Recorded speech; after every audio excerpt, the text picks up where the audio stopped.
తిట్టిన నోటితోనే పొగిడించుకోవడం అన్నటువంటిది నరేంద్ర మోడీ సాధించిన ఒక అద్భుతం.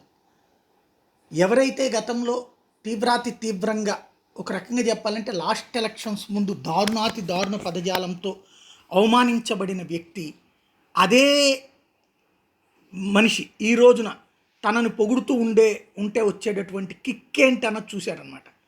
ఓ రకంగా అప్పటికి ఇప్పటికీ చూడండి ఏం మాటలు వచ్చినాయో. కనీసం దండం పెడితే నమస్కారం పెట్టినటువంటి సంస్కారం ఈ ప్రధానమంత్రి నరేంద్ర మోడీ గారిది. అది అహంకారం. భార్యనే చూసుకునేవాడు దేశాన్ని ఏం చూసుకుంటా, కుటుంబాన్ని చూసుకునేవాడు దేశాన్ని ఏం చూసుకుంటానని అడిగారు ప్రధానమంత్రి. నేనేదో వాచ్మ్యాన్ అంటాడు, ఈయన వాచ్మ్యాన్ కాదు, దగాకోరుగా తయారయ్యాడు. నరేంద్ర మోడీ కరుడుగట్టిన ఉగ్రవాది, మంచివాడు కాదు. నరేంద్ర మోడీ ఈ దేశం ఉండడానికి అర్హత లేదు. మనకు అన్యాయం చేసిన వ్యక్తి ఈ నరేంద్ర మోడీ.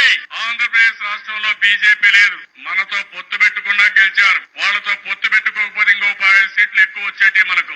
మోదీ అంటే సంక్షేమం, మోదీ అంటే అభివృద్ధి, మోదీ అంటే సంస్కరణ, మోదీ అంటే భవిష్యత్తు, మోదీ అంటే ఆత్మ గౌరవం, ఆత్మవిశ్వాసం. ప్రపంచం మెచ్చిన మేటైన నాయకుడు మన నరేంద్ర మోదీ గారు. ఇది ఎవరికి సాధ్యమవుతుంది? ఒక్క నరేంద్ర మోడీకి మాత్రమే సాధ్యమైంది. అది కూడా 5 ఏళ్ళు తిరక్క ముందే సాధించగలిగాడు. అందుకే నరేంద్ర మోడీ నిజంగా అదృష్టవంతుడు.